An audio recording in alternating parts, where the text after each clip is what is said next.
Esa noche, volvieron a apagar la luz en el portal, pero la pequeña cámara situada encima del interfono seguía parpadeando en rojo, como un ojo que no sabe cerrarse.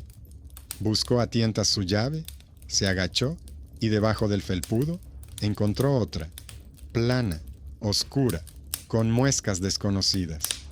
Esta llave no encajaba ni en su cerradura ni en la del vecino, pero estaba justo delante de su puerta, como si alguien la hubiera dejado cuidadosamente allí para esta familia que acababa de regresar del funeral.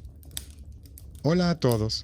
Escribid en los comentarios desde dónde estáis escuchando, y os deseo una escucha tranquila, pero atenta. La casa era normal, gris, con un vestíbulo que olía a gatos y trapos mojados. El apartamento se había vuelto inusualmente silencioso. Hasta hacía poco, su padre llenaba el aire con sus ruidos, arreglando enchufes, maldiciendo el cableado, hablando por teléfono con los clientes. Ahora, su chaqueta colgaba en el pasillo y en la mesita había una caja con destornilladores y un manojo de llaves viejas. A ellas se sumaba una llave ajena encontrada debajo de la alfombra, aún incomprensible, pero que insistía en unirse al grupo. Su hijo no se había quedado a vivir allí por tener una buena vida. Antes, él, su mujer y su hijo alquilaban un pequeño apartamento temiendo que el propietario subiera el precio o les pidiera que se marcharan. Tras la muerte de su padre, la elección era difícil. O la familia seguía pagando por vivir en una casa ajena, o se mudaba a esta, por la que ya había pagado con años de trabajo. La madre aceptó en silencio, diciendo que se sentía más tranquila con su hijo cerca. El deseo de no quedarse sin vivienda resultó más fuerte que la costumbre de la independencia. En los primeros días después del funeral, el apartamento parecía vivir a medio gas. La madre caminaba en silencio. Se detenía junto a la mesa, donde yacían los tapones de enchufe de su padre y un cable enrollado. Por la noche encendía la televisión, pero más a menudo se sentaba con la pantalla en negro, sosteniendo el mando a distancia en la mano. El hijo revisaba los papeles, seguros, recibos, contratos, en los que el nombre de su padre aparecía junto a nombres incomprensibles de empresas. En los cajones encontró un diario, un grueso cuaderno a cuadros, en el que su padre anotaba no solo las solicitudes, sino también las anomalías de la red eléctrica de la casa. Cortes de luz, quejas de los vecinos, números de las secciones de cableado. Casi se le pasa por alto la primera carta.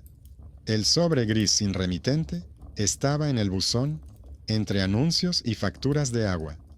No lo abrió hasta la noche, cuando volvieron a cortarle la luz, y se sentó en el pasillo a la luz del móvil.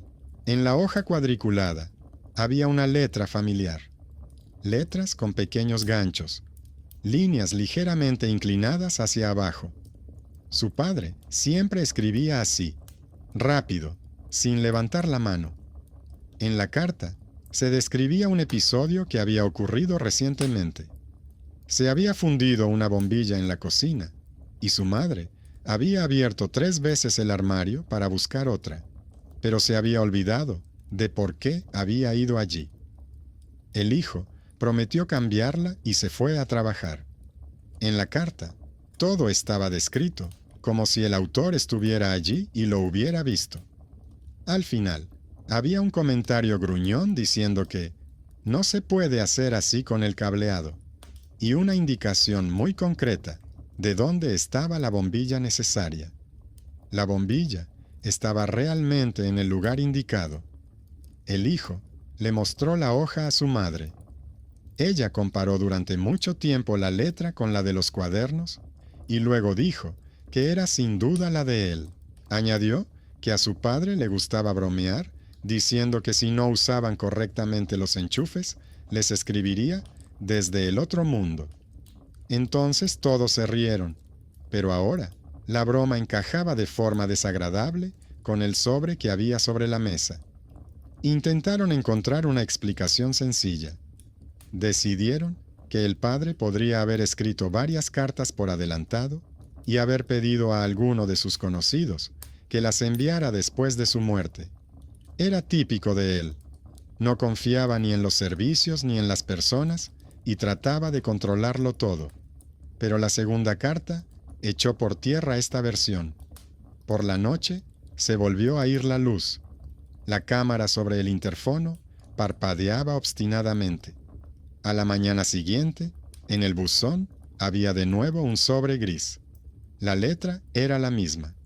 En el sello figuraba su barrio y una hora imprecisa. En el interior se describía cómo la madre, en la cocina, sopesaba en voz baja las opciones: vender el piso y pagar las deudas, o dejárselo a su hijo y esperar. También se reproducían sus propias palabras de irritación, cuando, cansado, se enfadó con ella por los gastos del funeral. Y de nuevo, detalles concretos: la mención de un contrato de seguro que ellos no conocían y la indicación de una carpeta en el armario. Él encontró esa carpeta y llevó el contrato a la aseguradora. Allí revisaron los papeles durante mucho tiempo, pero al final confirmaron que parte de los gastos podían ser compensados. El dinero llegó a la cuenta y por primera vez respiraron más tranquilos. La carta que llegó de la nada les benefició inesperadamente. El padre parecía seguir desempeñando el papel de persona que entiende de redes, solo que ahora en la red burocrática. El hijo empezó a notar algunos detalles comunes. Las cartas solo llegaban después de los cortes de luz. Cada vez, la cámara sobre el interfono era el único punto vivo en la oscuridad. Los sellos siempre indicaban su barrio. En la esquina del reverso de cada sobre había un pequeño punto escrito con bolígrafo, exactamente igual a las marcas que el padre ponía en su diario los días en que, según él, algo raro pasaba con la red. En las anotaciones encontré algo más: notas sobre averías nocturnas en la subestación, quejas de los residentes, la misma expresión edificio problemático. La tercera carta confirmó la regularidad. En ella se describía cómo él rompía el viejo cajón del escritorio de su padre, cómo su madre, al ver las herramientas esparcidas, se volvía hacia la ventana para no mostrar su dolor. En la parte inferior de la hoja estaba cuidadosamente escrito el número de teléfono de un antiguo compañero de trabajo, ese hombre tan duro que una vez se sentó en su cocina para hablar del cableado. La carta decía que «Este debe pagar por el sótano». El hijo llamó por teléfono. El hombre realmente se acordó de su padre y luego ayudó a recalcular las deudas de los servicios públicos, llamando a quien había que llamar. La cantidad de la factura se redujo inesperadamente.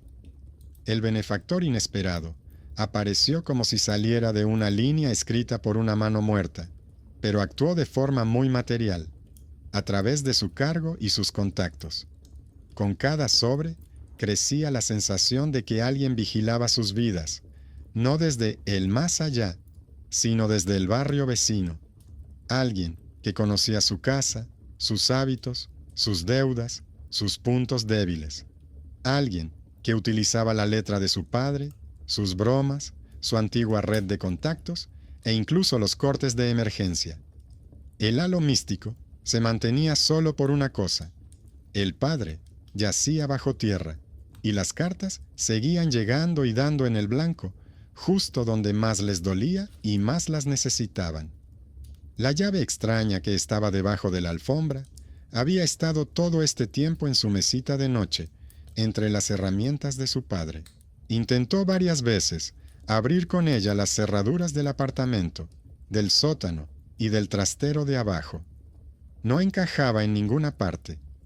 En el lateral de la llave había una letra apenas visible, similar a las que su padre utilizaba para marcar en sus esquemas las puertas izquierdas y las extrañas cerraduras del sótano. Esa llave parecía otra pieza más del juego ajeno, un objeto que parecía útil, pero sin saber muy bien dónde encajaba. Empezó a llevar su diario junto al de su padre. Anotaba los días de cortes, la hora en que la cámara parpadeaba con especial frecuencia, el número de la carta, el tema del que habían hablado en casa el día anterior. Pegaba copias de recibos, notas de la aseguradora, apellidos de personas a las que le enviaban desde la carta. La línea de observaciones se fue densificando. Cada carta se aferraba a algún descuido cotidiano, a una bombilla que no se había cambiado a tiempo, a un contrato olvidado, a una frase imprudente sobre la venta de la casa. En el quinto sobre, el miedo y la gratitud se mezclaron definitivamente. En la carta estaban sus pensamientos sobre que el apartamento le agobiaba, que era más fácil venderlo todo y marcharse antes de que fuera demasiado tarde. La carta terminaba con la frase: una casa que se reparte en partes deja de ser un hogar. Al leer esto, comprendió que si seguía aceptando estas sugerencias, alguien ajeno determinaría su vida, utilizando la imagen de su padre como una cómoda máscara. La próxima vez que se apagara la luz en la casa, ya no esperaría pasivamente el sobre de la mañana, sino que saldría al encuentro de quien, desde la oscuridad del portal, dejaba silenciosamente bajo su puerta cartas después del funeral y llaves ajenas. El siguiente apagón llegó, como de costumbre, en el momento más inoportuno. En la cocina, la tetera estaba hirviendo. En la habitación del niño parpadeaba un dibujo animado y en el baño la madre frotaba las paredes con detergente. Todo se sumió en la oscuridad y solo se encendió un punto rojo sobre el interfono de abajo. El hijo ya no se asustó. Lo tomó como una señal. Era el momento. Cogió la linterna, la misma con la que su padre bajaba al sótano. Se guardó en el bolsillo la llave que había encontrado debajo de la alfombra. Se puso la chaqueta y salió al rellano. El ascensor se había detenido en algún lugar entre los pisos, y los cables gemían sordamente en el hueco. Por la escalera se oía un ruido, pasos pesados y un leve tintineo de metal. Se apartó un poco del mirilla para que no lo vieran y esperó. Desde abajo apareció una figura baja con una bolsa ancha colgada al hombro. La luz de su linterna se deslizó por la banda reflectante del cinturón, por una silueta familiar. Era la misma cartera que los vecinos solían pasar por alto. Subía las escaleras a tientas, se detenía en cada puerta y se quedaba un segundo. En su rellano, dejó la bolsa en el suelo, sacó una pequeña linterna, delgada como un bolígrafo, e iluminó el número del apartamento. Luego, abrió la bolsa y sacó un sobre gris. Él la observaba mientras ella colocaba cuidadosamente el sobre el felpudo. Lo alisaba como si fuera una tarjeta de visita y se disponía a seguir adelante.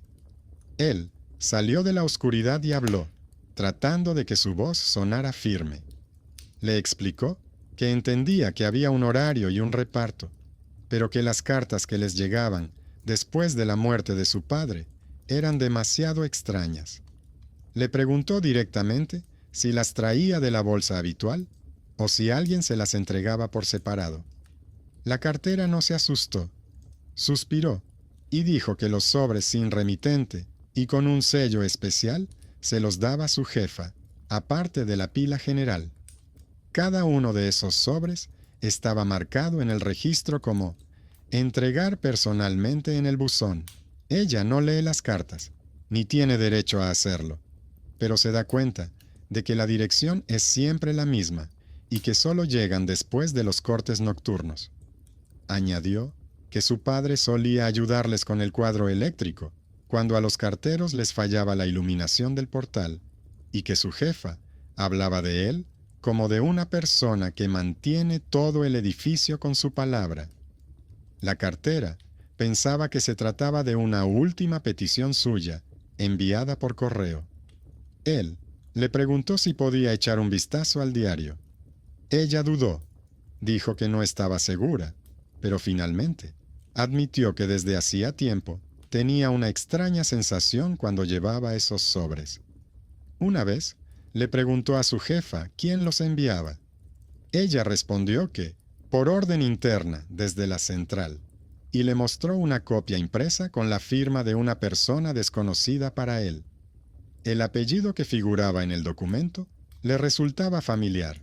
Era el nombre de uno de los clientes de su padre, al que muchos años atrás le había instalado una línea de forma gratuita, sin seguir el procedimiento oficial, cuando éste no podía esperar a la conexión oficial. En el diario había una nota. Le ayudé, pero no me sentí muy bien. Le prometí que se lo devolvería. Esa vieja anotación le vino a la memoria como un ancla. El vínculo oculto, que había olvidado hacía mucho tiempo, ahora se extendía hasta su buzón. Ese mismo "te lo debo" se convirtió de repente en una persona que, aprovechando su posición oficial, enviaba por correo cartas con letra ajena. El motivo era incomprensible, pero el esquema se volvía un poco menos misterioso. Hay un funcionario concreto en el sistema postal que recuerda la deuda con su padre y decide ayudar a su familia, sin preguntarles si lo necesitan o no. Anotó el apellido que le dio la cartera en su diario. Le pidió que no volviera a dejar los sobres sin más, sino que al menos le avisara si veía alguno nuevo. Ella dijo que no podía incumplir las instrucciones, pero prometió al menos llamarle cuando apareciera un sobre así en su bolsa. En su voz se percibía la misma compasión cansada que en las palabras de la mujer de la aseguradora. Estaban acostumbrados a ser conductos de las decisiones ajenas, no protagonistas. Al regresar al apartamento, abrió el nuevo sobre junto a la puerta. En su interior ya no había una descripción del día anterior, sino casi una transcripción de su conversación con la cartera. La carta decía que no hay que presionar a las personas que simplemente cumplen instrucciones, y que, a veces, la deuda no se devuelve a quienes se la prometieron, sino a quienes se quedaron. Al final de la hoja, volvía a aparecer el apellido del mismo cliente y la indicación: sótano, puerta vieja junto al cuadro eléctrico. Esta frase se aferró a esa letra apenas perceptible en la llave y a los esquemas de su padre. En una de las páginas del diario, había dibujado un esquema de su sótano, con una marca junto a una puerta que su hijo nunca había visto. En el dibujo, la puerta estaba marcada con una letra que coincidía con la marca de la llave. El padre comentó que hay una cerradura extraña que no es de la administración del edificio. El sótano de su casa era normal: suelo de hormigón, tuberías, telarañas, olor a humedad. Los inquilinos rara vez bajaban allí, salvo para dejar tablas sobrantes o sacar conservas de los viejos trasteros. Mi padre iba allí como si fuera a trabajar. Sabía qué grifo controlaba cada cosa, dónde podía fallar una tubería, qué cable era mejor no tocar. Mi hijo recordó que cuando era niño bajó con él varias veces, pero le daba miedo y rápidamente pedía volver arriba. Ahora tenía que bajar solo. Cogió una linterna, una llave, un cuaderno con los esquemas de su padre y le dijo a su madre que iba a mirar las tuberías para que no se preocupara. En el portal olía a humedad y pintura vieja. La puerta del sótano chirrió de forma familiar, como en sus recuerdos de infancia. Abajo, el aire era denso. La luz de la linterna iluminaba los números de las puertas de madera de los trasteros, las cerraduras en las bisagras, los restos de viejos anuncios en la pared. Caminaba siguiendo el dibujo. Girar a la derecha, luego seguir recto hasta las gruesas tuberías de calefacción, luego a la izquierda, hacia los cuadros eléctricos. El ruido de la ciudad se amortiguaba viscosamente con el hormigón. La puerta que su padre había marcado en el plano existía realmente. No llamaba la atención. Era metálica, pintada del mismo color que la pared, sin número de apartamento. La manija estaba desgastada. La cerradura era estrecha, un poco más arriba del nivel de la cintura. Si no se supiera que estaba allí, se podría confundir con parte de la pared. El hijo se dio cuenta de que en todos estos años nunca había mirado allí. Su camino siempre había sido el mismo: sacar la basura rápido y volver. Sacó la llave marcada y la introdujo en la cerradura. La llave entró con demasiada facilidad, como si la estuvieran esperando. En el momento en que el metal giró, en algún lugar por encima de su cabeza, en lo profundo de la casa, se oyó un suave clic y la luz del sótano parpadeó. Las viejas bombillas del techo se encendieron por un segundo y luego se apagaron de nuevo. Era el mismo sonido, que se podría confundir con una puerta que se abre sola, si se está arriba, en la oscuridad, y se escucha con atención. La cerradura cedió. La puerta se abrió desde dentro, como si hubiera presión detrás de ella. Detrás había un pequeño pasillo técnico que daba a una habitación. No había ningún resplandor sobrenatural, solo un espacio en el que los inquilinos no habían estado desde hacía mucho tiempo. Paredes con la pintura desconchada, viejos armarios metálicos, gruesos cables que subían hacia arriba. En uno de los armarios había una placa con el nombre de la antigua oficina de servicios en la que su padre había trabajado. Junto a la pared había un escritorio con una pila de papeles, una vieja máquina de escribir y una pequeña impresora, casi de juguete, a la que llegaba un cable desde el cuadro eléctrico. El hijo se acercó. Sobre la mesa había sobres grises, iguales a los que recibían en casa. En algunos ya estaba impresa su dirección. En otros había líneas en blanco. Junto a ellos había varias hojas cuadriculadas con líneas de práctica, donde las letras D y T se repetían decenas de veces, como si alguien intentara imitar la caligrafía. En la pared había un tablón con recibos, contratos virtuales y fragmentos de su diario clavados con chinchetas, copias de páginas que él nunca sacaba de allí. Entre ellas había una copia impresa con el logotipo de la oficina de correos y el apellido de la persona que debía por el sótano. La habitación parecía un extraño archivo y al mismo tiempo un lugar donde alguien construía el guión de sus vidas, seleccionando las palabras, los papeles y los motivos necesarios. Estaba claro que allí no había trabajado un espíritu, sino una persona con acceso al sótano, a la red y, al parecer, aparte de los registros de su padre. Alguien que había utilizado su letra como instrumento de influencia. En una esquina había una pequeña cámara de vigilancia dirigida hacia la mesa. El indicador de grabación parpadeaba. La levantó, miró debajo de la carcasa y vio una etiqueta con el número de inventario de la empresa de mantenimiento. Cuando vivía, su padre solía decir que en la casa ya hay cámaras instaladas, solo que nadie las ve. Entonces le parecía una broma, pero ahora esas palabras tenían otro significado. Apagó la cámara, pero no rompió nada. Sabía que cada movimiento que hiciera allí podría formar parte del informe de alguien. En lugar de eso, sacó el teléfono y fotografió la mesa, los sobres, la placa y las copias de sus notas. Era su pequeña investigación. No gritos en la oscuridad, sino la constatación de lo que realmente había detrás de las cartas. Cuando volvió arriba, ya habían encendido la luz del vestíbulo. En el buzón había otro sobre, aunque la cartera, según ella, aún no había pasado. Lo abrió allí mismo, en el pasillo. Dentro, solo había una frase, escrita con mano segura. No te metas donde no puedas aguantar. Debajo, había un dibujo preciso de la misma habitación del sótano en la que acababa de estar. Comprendió que ya no se trataba de la voz de su padre.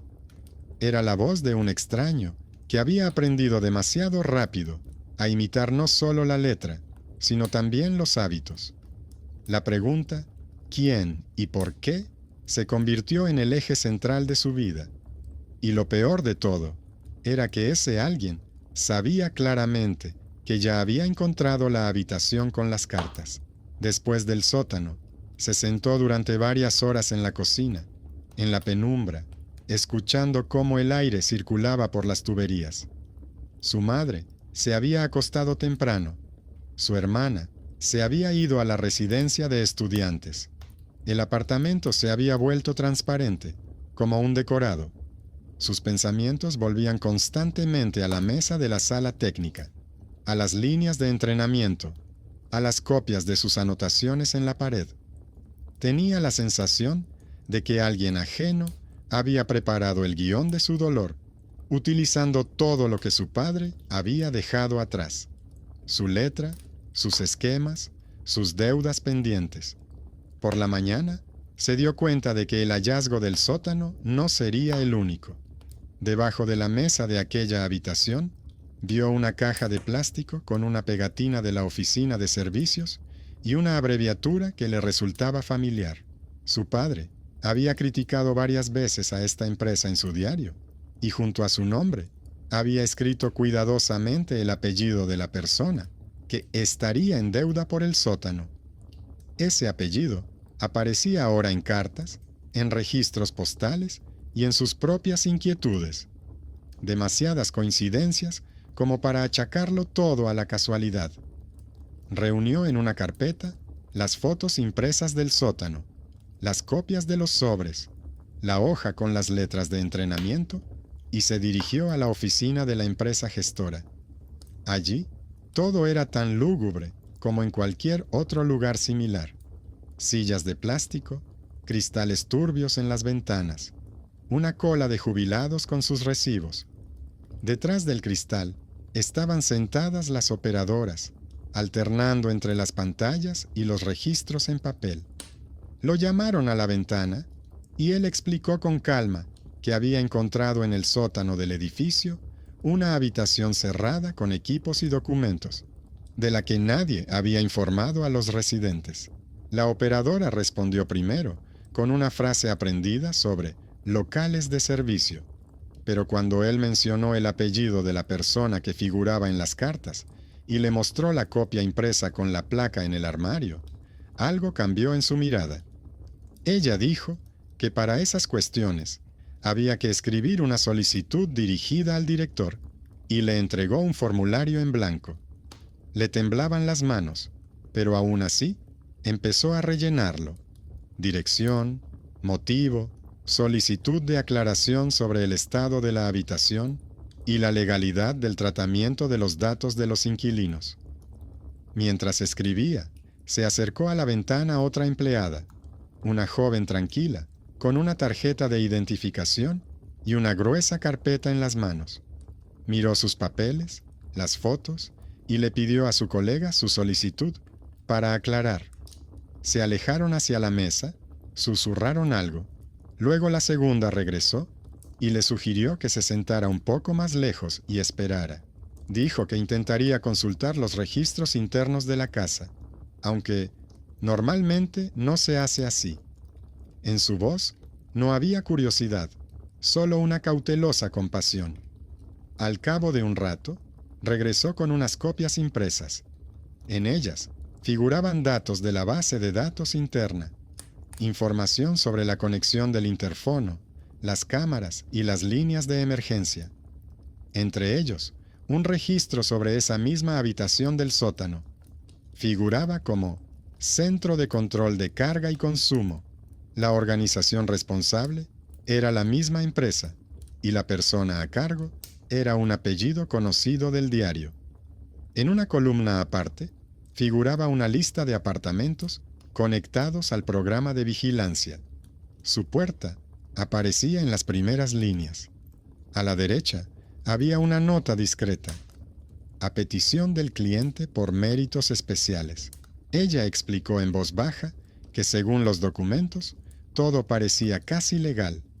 Había una carta de su padre en la que pedía que se incluyera su apartamento en el proyecto piloto de acompañamiento personal y prometía ayudar con el sótano. En el archivo se conservaba su letra y su firma. Para el sistema, esto significa que los inquilinos están de acuerdo con el tratamiento de datos, la supervisión del consumo y el apoyo informativo. En los documentos no se descifraba qué se entendía exactamente por este apoyo. Técnicamente, todo está formalizado como un intercambio mutuo. El padre da acceso al sótano y a ellos se les promete ayuda y descuentos.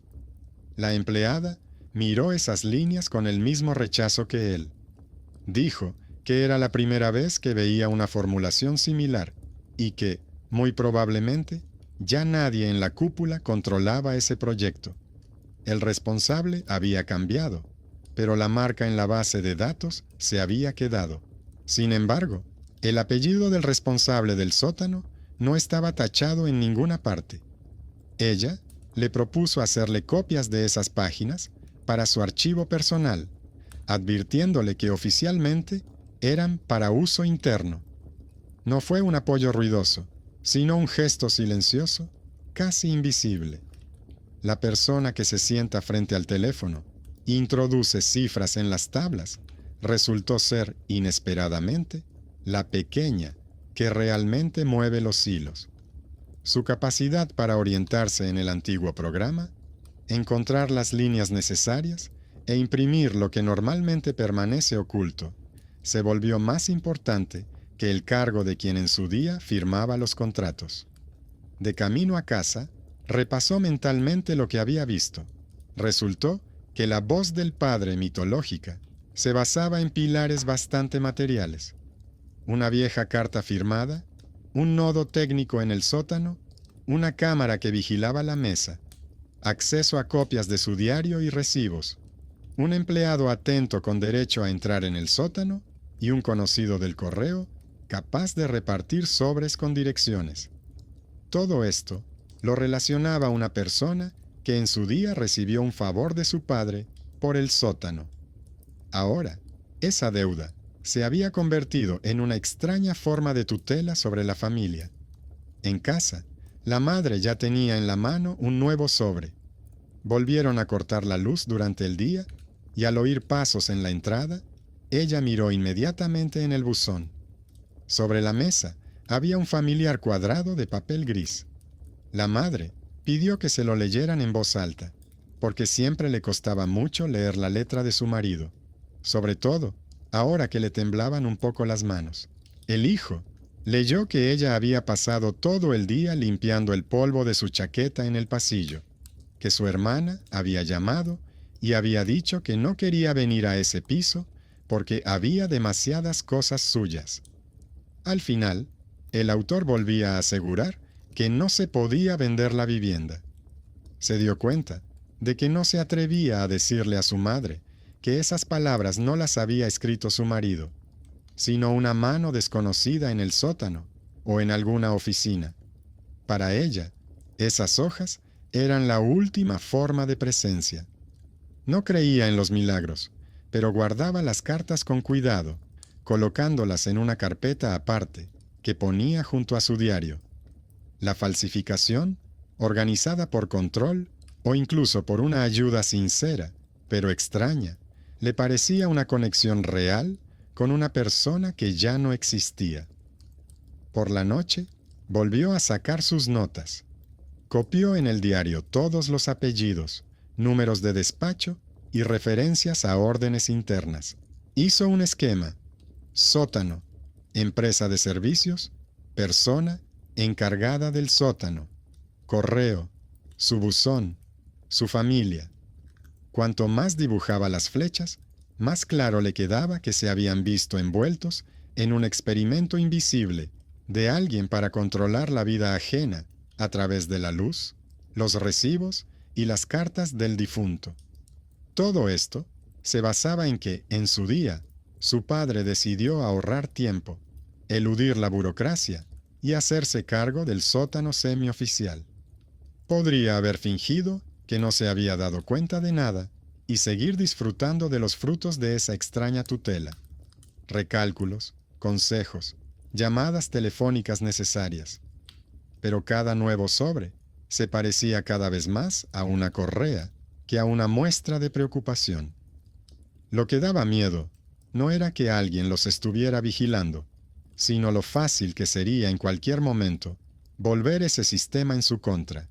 En lugar de un consejo, una amenaza; en lugar de un contacto útil, una trampa.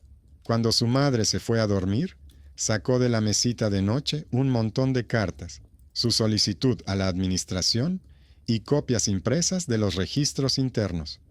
Quedó claro que la decisión final la tendría que tomar él. O bien, dejar todo como estaba, permitir que el invisible benefactor siguiera interfiriendo bajo la apariencia de su padre.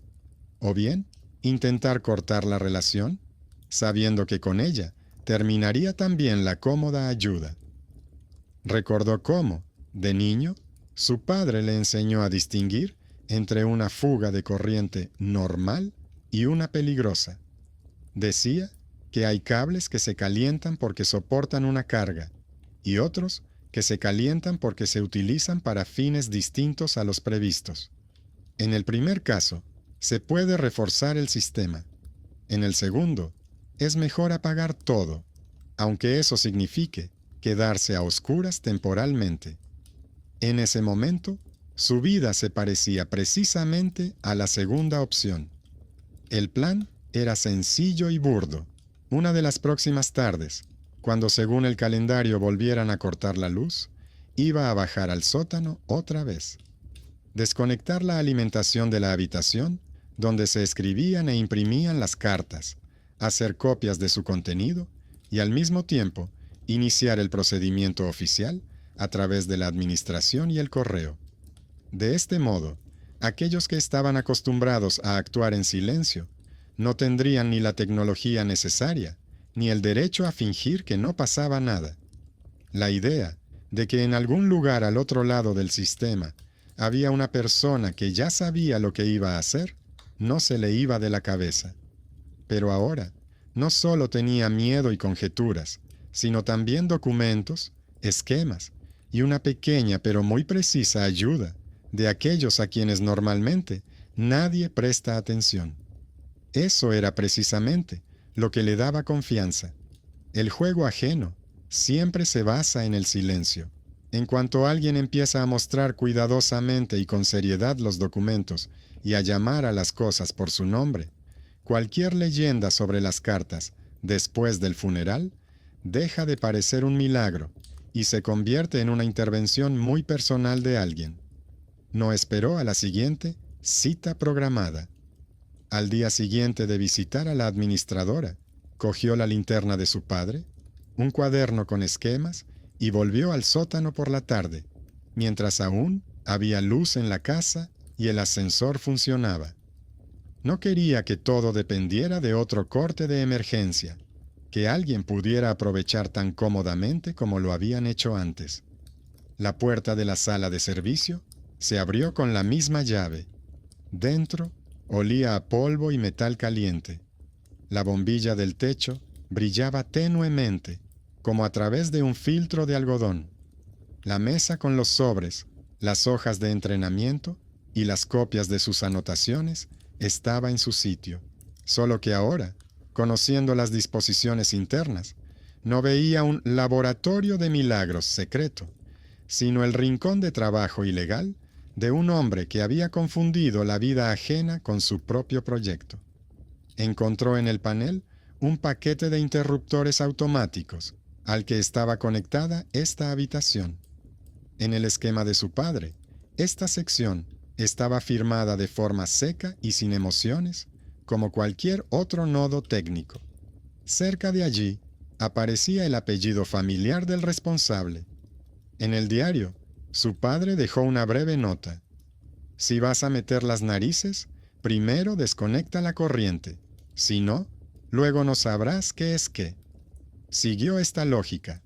Apagó el automatismo, esperando el característico clic. La bombilla sobre la mesa se apagó. La impresora se cayó y el indicador de la cámara dejó de parpadear. No rompió el equipo ni destrozó los documentos. Simplemente recogió de la superficie de la mesa lo que pertenecía a su familia: sobres preparados con su dirección, hojas de entrenamiento con caligrafía falsificada, impresiones con sus recibos, copias de las páginas de su diario personal. Dejó el resto tal cual.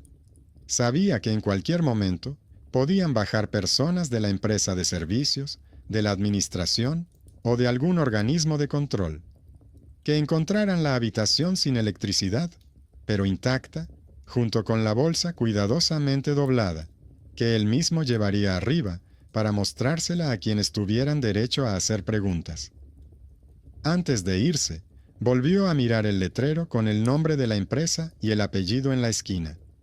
No sentía una sensación de victoria, más bien una extraña tranquilidad.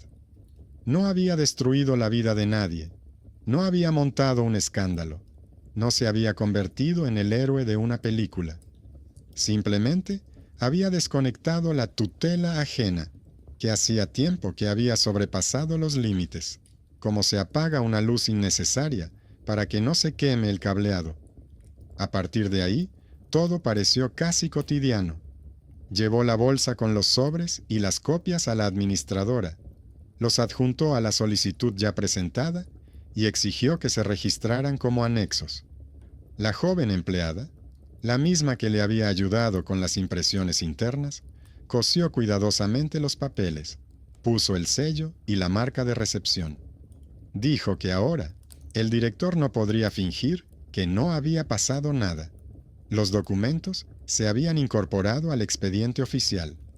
Por separado, fue a la oficina de correos.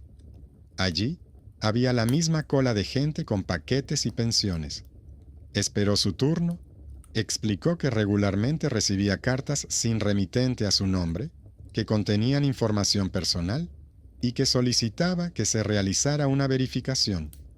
Mostró uno de los sobres, señaló el sello y la línea en el registro de entrega, que antes solo había visto la cartera.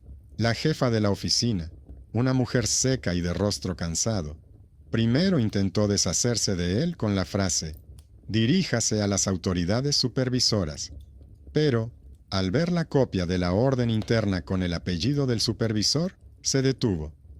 Preguntó si podía dejar los documentos para su verificación y le propuso que redactara una breve declaración.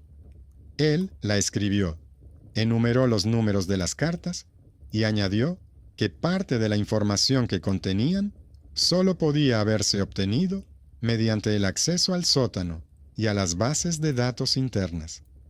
Así, apareció otro participante invisible en su historia. La jefa de la oficina no era ni aliada ni enemiga. Simplemente, no quería que en su informe apareciera alguna vez que por su oficina habían pasado extrañas cartas con la falsificación de la letra del fallecido. El miedo por su propio puesto se convirtió de repente en su aliado. A veces, precisamente ese frío interés por el orden aporta más beneficios que la vaga preocupación por la familia de alguien. La reacción no fue inmediata. Durante varios días, la vida siguió como antes. La madre lavaba, cocinaba, regaba las flores del alféizar de la ventana. La hermana llamaba desde la universidad y se quejaba de sus compañeras de habitación. Por la noche, la luz se iba de nuevo, el ascensor se detenía y la cámara sobre el interfono parpadeaba en la oscuridad. Pero el buzón estaba vacío, salvo por las facturas y la publicidad habituales. Ni un solo sobre gris. Al principio, su madre se alegró. Decidió que tal vez alguien arriba había escuchado sus súplicas y había dejado de atormentarlos con cartas. Luego, cuando el silencio se prolongó, se dio cuenta de que echaba de menos esas hojas, como un ritual, como una excusa para volver a ver las letras familiares. A veces, sacaba la vieja carpeta, hojeaba las páginas, acariciaba con el dedo las curvas familiares y decía que su marido parecía estar todavía un poco aquí. Su hijo, mirándola, sentía una punzada de culpa por no poder ver en esas hojas nada más que el juego malsano de extraños que se hacían pasar por fantasmas con contactos útiles. La última fue una carta que llegó después de que él hubiera desconectado la electricidad del sótano y presentado todas las solicitudes. No apareció en el buzón, sino en la rendija debajo de la puerta, cuando él y su madre regresaron de la tienda. El sobre era del mismo color gris, solo que un poco más áspero al tacto, como si hubieran cambiado el papel a toda prisa. No tenía sello, solo la conocida letra de la dirección. Dentro había una llave normal del apartamento y una breve nota, escrita sin intentar imitar el estilo de su padre. Letras inseguras, ligeramente inclinadas. La nota decía que las deudas estaban pagadas y que ahora te las apañas tú solo. No había ninguna frase concreta a la que se pudiera aferrar legalmente, pero tampoco ningún intento de seguir desempeñando el papel de padre. Le mostró la carta a la cartera cuando ésta subió por las escaleras una vez más. Al ver el sobre sin matasellos, ella se limitó a encogerse de hombros. Dijo que esta vez seguro que no había pasado por la oficina. Su mirada era a la vez culpable y aliviada.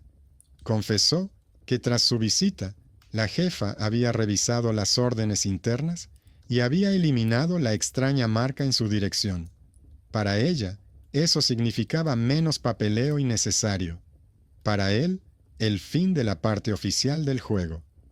Otra figura se puso en contacto con él en relación con este último sobre. Al cabo de un tiempo, le llamaron de la administración y le invitaron a una reunión con el director. Este habló de forma seca y cautelosa, basándose más en el papel que en las emociones. Le informó de que, según los resultados de una inspección interna, se habían detectado infracciones en el uso de las instalaciones y el equipo de la oficina, que el acceso al nodo del sótano estaba restringido y que el proyecto de acompañamiento personal en su casa había sido cancelado. Les mostraron un acta en la que se indicaba que el local pasaba a ser una simple sala técnica, sin derecho a tratar los datos personales de los residentes. El apellido de la persona responsable del sótano figuraba por separado, en relación con la infracción del orden. A su hijo ya no le importaba cómo lo castigarían exactamente. Lo principal era que ya nadie podía esconderse oficialmente tras la firma de su padre. El apartamento se fue remodelando poco a poco para una nueva vida. Tiró la llave extraña que estaba debajo de la alfombra. Dejó la llave de la última carta colgada en el llavero junto con las demás. No servía para las cerraduras, pero servía como simple recordatorio. No se debe permitir que personas ajenas entren en tu vida, aunque se presenten como buenos ayudantes. Él mismo fue a la oficina de vivienda, abrió una cuenta a su nombre, cambió la cerradura de la puerta de entrada y pidió una nueva tarjeta para el interfono. Todo lo que antes había pospuesto, considerando que eran tonterías burocráticas, de repente se convirtió en algo de lo que dependía su tranquilidad. Su madre nunca llegó a conocer todos los detalles. Él solo le contó que el sótano ahora estaba cerrado y que ya no habría más observaciones del proyecto. Le dijo que las personas que les habían ayudado a través de las cartas habían hecho todo lo que podían y ahora les habían dejado en paz. A ella le pareció bien. Seguía releyendo de vez en cuando las viejas cartas, pero cada vez menos, como si fueran viejas postales. Con el paso del tiempo, la letra dejó de ser para ella una voz y se convirtió en parte de la memoria, como las fotografías. En el edificio, la historia se llenó de mitos, como era de esperar. Los vecinos decían que el padre había encontrado la manera de escribir después de la muerte, y recordaban detalles que no existían. Supuestamente, había advertido a alguien sobre una enfermedad, había aconsejado a otra persona que se casara y había informado a otra de cuándo habría un incendio. A la gente le encantan este tipo de historias.